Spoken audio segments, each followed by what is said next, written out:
here with a YA, I guess, book review for you of the screenplay for The Crimes of Grindelwald. Yeah, I'm a little late to the party on that. I also haven't seen the movie, and I'll tell you why now after reading this. I'm not sure that I will see the movie.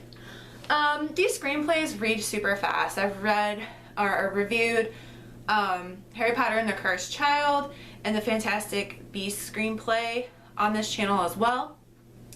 The fun thing when I read the Fantastic Beasts screenplay was watching the movie after, and just how, I mean, it's the screenplay, but just how much your mind still conjures up the images, which was kind of interesting. I had the same experience reading this. I read it in 2 sittings. It's really good. This isn't going to be very long because there's really not much to say. It's J.K. Rowling, love her, gave it 5 stars. It was a great read, even if it is just the screenplay. And if you haven't looked at these, this is how they look inside. But there's a lot of cool artwork in here, which was kind of fun. A couple things I was like, wow, that would be a cool tattoo. But really, the main thing to talk about with Crimes of Grindelwald, which, if you don't know, is the second screenplay of 5, because it's a 5-movie deal. And this is set in the 1920s in America, primarily. Oh, this one's not really in America. This one is in Paris, London, I think, and I think a little bit, actually I don't even know if I think there's just like a little bit in America. But really, the things to talk about with this is, one, just to remind you that in the original, or in the first book, I found Tina to be a super bland character. Newt, kind of on the fence. Like, I think he's adorable, but then he's kind of vanilla too, compared to Jacob and Queenie. And all the same friends are found in this book as well. I feel like it's a little more Newt-centered, which is good. In my opinion, I enjoyed that because it allowed him an opportunity to shine a little bit. We do get a young Dumbledore in this book. And the real thing to talk about here is the ending. So the ending, there's a couple things that you're just like, what? And I don't want to spoil it for you. So one involves Queenie and one involves Credence and his identity, because Credence is in this book as well. And it kind of just leaves you hanging, to be honest. So another thing about this book is we get some cool backstory on Nagini, Voldemort's snake from the Harry Potter series. She was human, okay, like crazy. I can't remember what the term is that they, and speaking of, here's my dog that I think was once human and now is in permanent dog form. That's essentially what happened to Nagini, except a snake instead of a dog.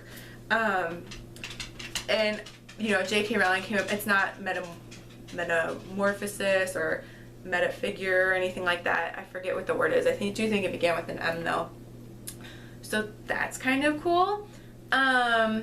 What else was a lot of like backstory, not a lot, but a fair amount of backstory on the Lestrange family, which I like because Bellatrix terrifies me and she's one of my favorite villains. But it's not so much Bellatrix as it is Letta Lestrange, which is interesting.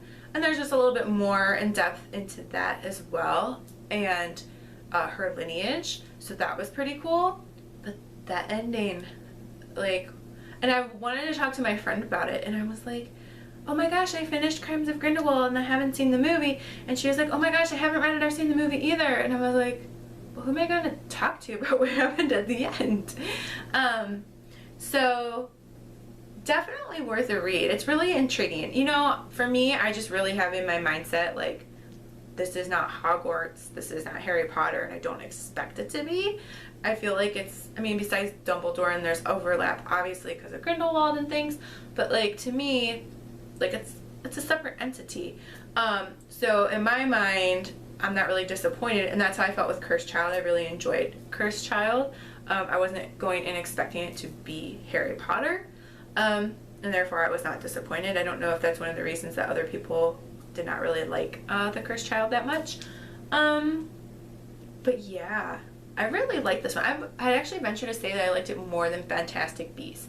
The reason I may not see the movie, because I'm very on the fence, is there's a scene where there was a circus and one of the mythical creatures, it implies that it was abused and it had scarring on its face and, you know, it was injured. And keep in mind, this wasn't just like a run-of-the-mill circus. It was like a freak show circus, or like a, I don't know, black magic circus. I don't know what you would want to call it. But either way, that really hurts my heart, even when it's a mythical creature.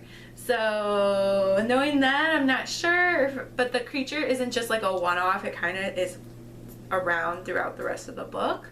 So if you've seen the movie and you know what creature I'm talking about, and you think that I should still see the movie and it wouldn't like make me sick to my stomach, you can let me know in the comments below. Otherwise, if you think I shouldn't watch the movie because you think that the scenes involving that animal would be too heavy for my heart, you can also let me know in the comments. But yeah, Fantastic Beasts, The Crimes of Grindelwald. I'm really excited to see where this is going to go, and I just have to say that with one of the things that happened at the end, that I'm hoping it's some kind of like spell or an enchantment, because I can't deal. So, but yeah, definitely a fun and quick read, and if you love Harry Potter and just want to dip back in a little bit, then I suggest you read Crimes of Grindelwald. In the meanwhile, happy reading and happy writing.